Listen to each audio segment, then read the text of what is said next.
현무 -6 핵무기 84T 위력 가능. 중국 언론이 발표한 현무 -5 기술력.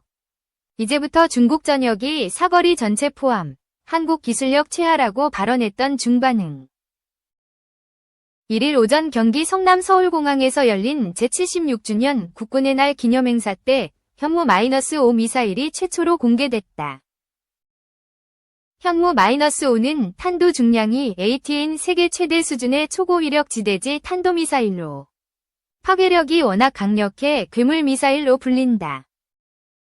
정부가 이 무기를 공개한 의도는 북한이 도발하면 평양을 초토화시키겠다는 강력한 대북 경고 메시지를 보내기 위한 것이다. 이 미사일은 최근 이스라엘이 레바논 무장정파 헤즈볼라 수뇌부가 숨어있던 지하 18m 벙커를 공격했을 때 사용한 폭탄보다 파괴력이 훨씬 강하다. 이 미사일은 지하 100m에 있는 북한 전쟁지휘 시설, 지하 미사일 기지 등을 파괴하는 수단으로 개발돼 지하 수백 m까지 관통 파괴가 가능한 것으로 알려졌다. 군 당국은 유사시 현무 -5 수십 발로 북한 전쟁지휘부 지하 벙커를 파괴하고 평양을 초토화한다는 계획을 세워둔 것으로 전해졌다. 군 당국은 현무 -5의 재원을 밝히지 않았지만 공개된 외형으로 보면 2단 고체 연료 엔진의 발사 중량 36T, 길이 16m, 직경 1.6m, 사거리 600에서 5,500km, 최고 고도 1,000km, 최고 속도 마하 10 이상, 이동식 발사대의 콜드런치 발사 방식으로 추정된다. 미국, 러시아, 중국 등 군사강국이 개발 운용 중인 단거리 탄도미사일의 탄두 중량은 500kg 물결표 1T가량이다. 통상 단거리 미사일 탄두가 1T 안팎인데 현무 -5의 탄두 중량은 AT이라 최고 위력. 괴물이란 수식어가 이름 앞에 붙는다. 한국이 세계에서 유례가 없는 탄두 중량 AT짜리 미사일을 개발한 것은 핵무기를 만들 수 없기 때문이다.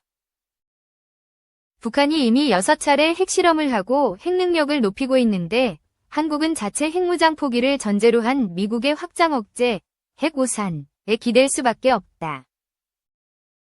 국내에서 핵에는 대응해야 한다며 자체 핵무장 요구가 높아지자 핵무기를 만들 수 없는 현실에서 최대한 핵무기에 버금가는 파괴력을 낼 수 있는 재래식 무기 개발에 나섰다.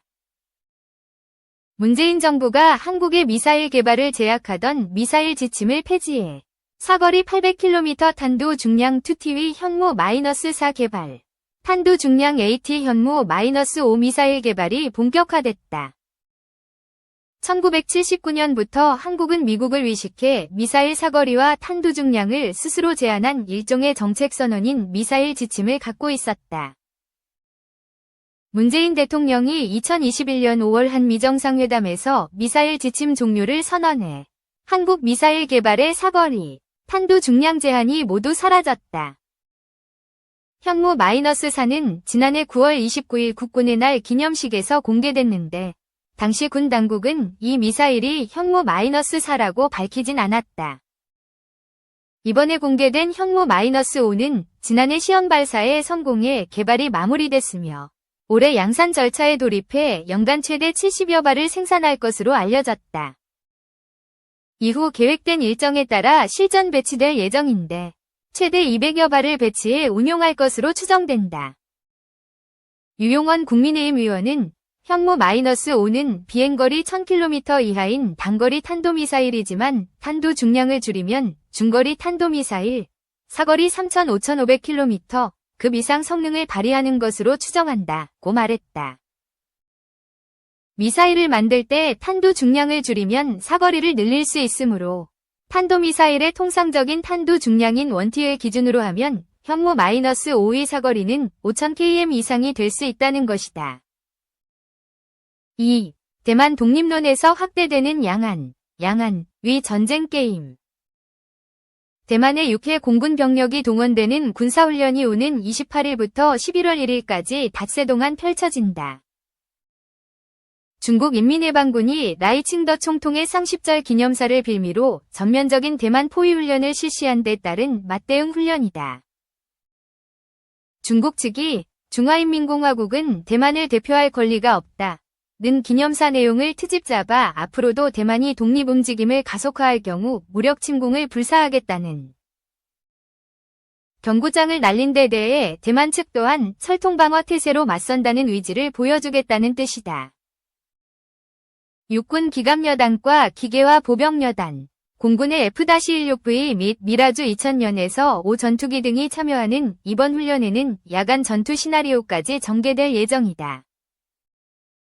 라이 총통 취임 후 지난 7월 치러진 첫 번째 한광연례 군사훈련 당시 24시간 전투체제를 점검하려다 예상치 못했던 태풍으로 훈련 일정이 중단된 데 따른 후속 훈련인 셈이다. 해군도 중국 전함의 공격에 대비한 방어훈련에 돌입한다.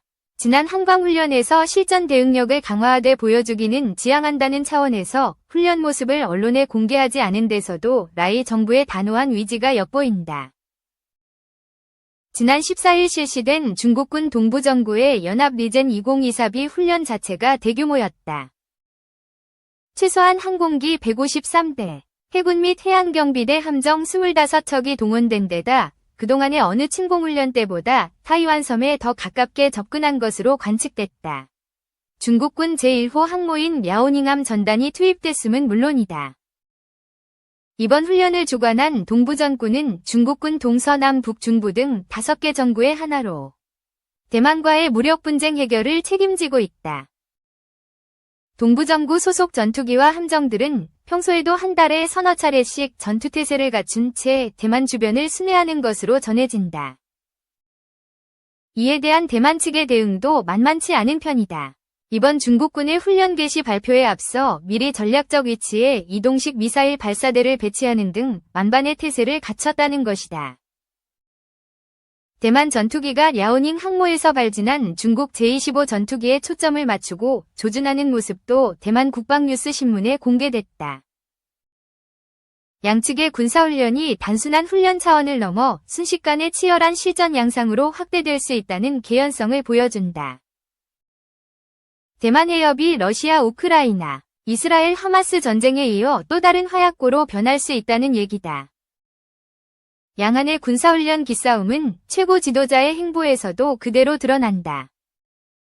시진핑 중국 국가주석은 중국군의 대만 포위훈련 바로 다음날 과거 격전지였던 푸젠성 둥산다오를 시찰했고 또 그보다 이틀 뒤인 17일에는 전략 미사일 부대를 방문했다. 훈련 시설을 점검하고 장병들을 격려하면서 임전태세를 강조했다는 것이다. 그 중에서도 특히 의미를 둘 만한 것은 둥산다오 방문이다. 국공내전 당시 공산당과 국민당 군대가 서로 쟁탈하려던 싸움터로서 지금도 대만 침공을 상정한 대규모 상륙훈련장이 자리 잡고 있기 때문이다. 중국군은 지난달에도 이곳 해안에서 상륙작전 훈련을 실시한 바 있다. 이에 맞서는 라이 총통의 행보도 거의 비슷하다. 는 지난 18일 구리슌 국방부장을 대동한 채 타오위엔 해군 미사일 부대와 공군 전투사령부, 해안경비대를 연달아 방문해 중국군의 포위훈련 때 국가의 주권 수호를 위해 헌신적인 대응을 해줬다며 장병들을 격려했다. 특히 공군 사령부에서는 비행 중인 전투기 조종사들과 교신하기도 했고 해군 부대에서는 슝펑 미사일을 배경으로 관계자들과 사진 촬영에 응하기도 했다는 게 대만 국방부의 발표 내용이다. 이 슝펑 미사일은 대만 자체 기술로 개발된 무기다. 대만군이 자랑하는 순항 미사일로 유사시 이 미사일로 중국의 산샤댐을 타격한다는 시나리오도 준비된 것으로 알려진다.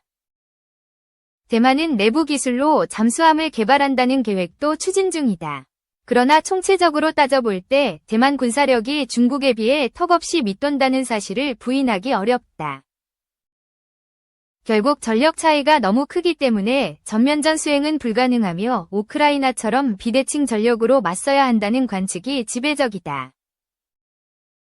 더욱이 지정학적 여건상 미국이 마지막까지 지켜줄 것이라는 믿음이 대만 국민들 사이에 팽배하다.